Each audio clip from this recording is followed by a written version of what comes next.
स्वागतम। आज दिनांक 30 जून आपल्या विदर्भातील शाळेचा पहिला दिवस। अर्थातच आजचा हा दिवस आपण शाळा प्रवेशोत्सव दिन म्हणून साजरा करत असतो। आज आपण या ठिकाणी नवागत जे काही बालके आहेत, म्हणजे इयत्ता पहिल्या वर्गामध्ये प्रवेश घेणारे जे काही बालके आहेत, ते आज त्यांचं पहिलं पाऊल आपल्या गावच्या शाळेमध्ये पडणार आहे आणि त्यानिमित्त आपण त्यांचं स्वागत या ठिकाणी मोठ्या थाटामाटामध्ये, मोठ्या जल्लोषात, उत्साहात त्यांच्यावर फुलांचा वर्षाव करून आपण संपूर्ण गावातून कारच्या माध्यमातून कारचा भव्य ताफा घेऊन संपूर्ण गावातून या ठिकाणी भव्य मिरवणुकीचं आयोजन केलं। या ठिकाणी आपण या कार्यक्रमामध्ये मोठ्या आनंदाने उत्साहाने सहभागी झाला, त्याबद्दल मी जिल्हा परिषद केंद्रीय उच्च प्राथमिक शाळा साखराच्या वतीनं समस्त गाववासियांचं या ठिकाणी मी खूप खूप अभिनंदन करतो। आपल्या सर्वांचं सहकार्य मागच्या 2 वर्षापासून आपल्या गावच्या जिल्हा परिषद शाळेला मोठ्या प्रमाणात आणि कुठलेही आर्थिक असो किंवा श्रमदान असो, प्रत्येक बाबतीत आपल्या शाळेला भरपूर सहकार्य आहे आणि म्हणतातच ना, गावाला शाळेचा आधार असावा आणि गावाला शाळेचा अभिमान असावा। या उक्तीप्रमाणे आपल्या गावामध्ये समस्त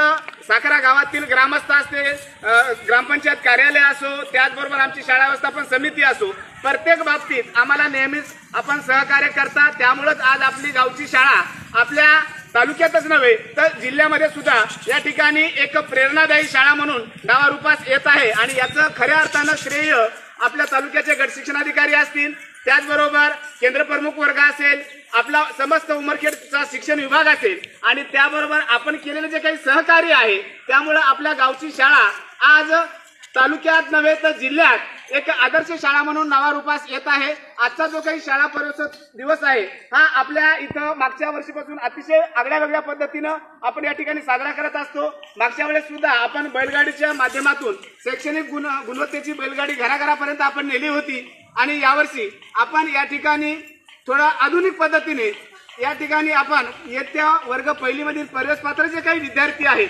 कारच्या माध्यमातून आपण त्यांचं भव्य या ठिकाणी स्वागत केलेलं आहे आणि त्यांना शाळेचा लळा लागावा, त्यांना शाळेविषयी गोडी निर्माण व्हावी आणि ते सुद्धा भविष्यात चांगले अधिकारी व्हावेत। कारण आपल्या सर्वांनाच माहित आहे, कारण आजपर्यंत जे काही मोठमोठे साहेब झाले, जे काही अधिकारी वर्ग असेल, तर ते मराठी शाळेतच शिकलेले आहेत, जिल्हा परिषद शाळेतच शिकलेले आहेत आणि त्यामुळं आपण सुद्धा या आपल्या गावची जे काही जिल्हा परिषद शाळा आहे, या जिल्हा परिषद शाळेमध्ये आपल्या गावचे सर्व विद्यार्थी या शाळेमध्ये प्रवेश घेतला पाहिजे।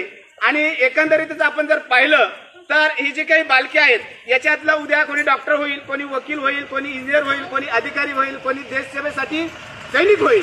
त्याचबरोबर सर्वात महत्त्वाचं, या जिल्हा परिषद शाळेमधून आपण एक संस्कार देत असतो। नुसतं शिक्षण देणारी संस्था नसून त्यांचा सर्वांगीण विकास करायचा आहे आणि त्याचबरोबर एक जबाबदार नागरिक त्यांना आपल्याला बनवायचं आहे।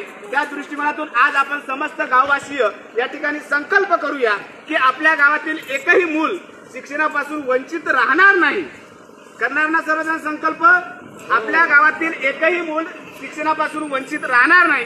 प्रत्येक मूल आपल्या गावच्या जिल्हा परिषद शाळेतच शिकलं पाहिजे। कारण आपल्याला माहित आहे, पढेगा इंडिया तो बढ़ेगा इंडिया ही एक संकल्पना आहे आणि म्हणूनच आपण यावर्षी सुद्धा एक पेड माँ के नाम असेल, हा सुद्धा उपक्रम घेणार आहोत। आपल्याला जिल्हा परिषद शाळेमध्ये शासनाच्या मार्फत काय काय मिळते आपल्या सर्वांनाच माहित आहे। सर्वात अगोदर मोफत गणवेश असेल, त्यानंतर मोफत पाठ्यपुस्तके असतील, मध्यान्ह भोजन असेल, त्याचबरोबर आपण आपल्या शाळेमध्ये वेगवेगळ्या प्रकारचे उपक्रम घेत असतो। खेळ क्रीडा असेल, तालुकास्तरीय अतिशय चांगल्या प्रकारे त्या ठिकाणी आपण खेळ क्रीडा घेत असतो आणि आपला साखरा शाळेचा खो खोचा दबदबा आपण तालुका स्तरावर सुद्धा निर्माण केलेला आहे। त्याचबरोबर विज्ञान प्रदर्शन असेल, विद्यार्थ्यांमध्ये वैज्ञानिक दृष्टिकोन निर्माण करण्यासाठी आपण त्या ठिकाणी विज्ञान प्रदर्शन सुद्धा घेत असतो। त्याचबरोबर वेगवेगळ्या विद्यार्थ्यांमध्ये साहेब वेगवेगळ्या ऍक्टिव्हिटीज असतात, कलागुण असतात, तर या कलागुणांना कुठेतरी एखादं कलामंच उभं व्हावं, एखादं विचारपीठ उभं व्हावं, यासाठी आपण शाळेमध्ये 26 जानेवारी म्हणजे आपल्या प्रजासत्ताक दिनानिमित्त सांस्कृतिक कार्यक्रमाचं आयोजन सुद्धा करत असतो।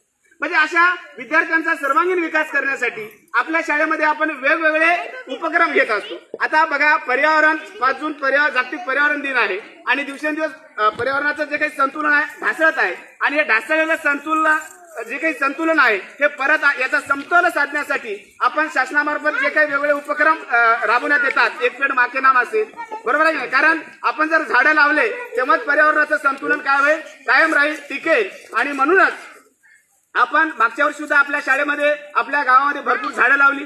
यावर्षी सुद्धा आपल्याला झाडं लावायची आहे. नुसतं झाडं लावली म्हणजे काम संपलं नाही, आपण फोटो काढला म्हणजे आपलं काम संपलं नाही. तर जी लावलेली झाडं आहेत ती झाडं वाढली पाहिजे, जगली पाहिजे आणि या पर्यावरणाचा संतुलन आपल्याला जी काही विस्कटलेली घडी आहे ती पुन्हा परत व्यवस्थित बसवण्यासाठी ही आपल्याला झाडं लावायची आहेत. आणि त्याचबरोबर आजचा जो काही आपला शाळा पर्वोत्सव दिवस आहे अतिशय सुंदर जल्लोषात उत्साहात या ठिकाणी आपण साजरा करत आहोत. आणि आजचा या शाळा प्रवेशोत्सवाला खास करून आपल्या इथं थोडा आगळ्या वेगळ्या पद्धतीने आपण साजरा करत असल्यामुळे खूप जय्यत तयारी आहे.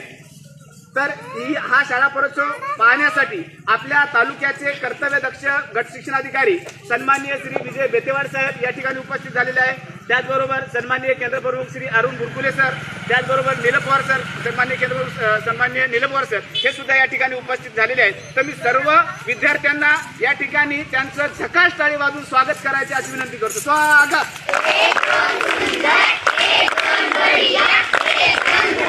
मी जास्त वेळ न घेता या ठिकाणी आजच्या या आपल्या कार्यक्रमाला या उपक्रमाला शाळा पर्वोत्सव दिनाला आवर्जून उपस्थित झालेले सन्माननीय आपल्या तालुक्याचे लाडके कर्तव्यदक्ष तरुण तडफदार विद्यार्थ्यांप्रती निष्ठा असणारे वास्तविक पाहतात ते सुद्धा अगोदर एक शिक्षकच होते आणि त्यांना सर्व ह्या गोष्टी माहीत आहेत म्हणून ते प्रत्येक शाळेला भेट देतात, विद्यार्थ्यांशी हितगुज करतात आणि खास करून तुमच्याशी हितगुज करण्यासाठी या कार्यक्रमाला उपस्थित राहून आपल्या कार्यक्रमाची शोभा वाढवली. त्यांचं मी या ठिकाणी अभिनंदन करतो. या आपल्या गावातील समस्त या ठिकाणी उपस्थित असणारे ज्येष्ठ नागरिक आणि त्याचबरोबर आपल्या जिल्हा परिषद केंद्रीय उच्च प्राथमिक शाळा साखराचे उच्च श्रेणी मुख्याध्यापक सन्मान्य श्री बाबूराव संभाजी कांबळे सर आणि सर्व नागरिकांना विनंती करतो की आपल्या तालुक्याचे गट शिक्षणाधिकारी यांना पुष्पगुच्छ देऊन त्यांचं स्वागत करायचं आहे. या सर्वजणी आहे.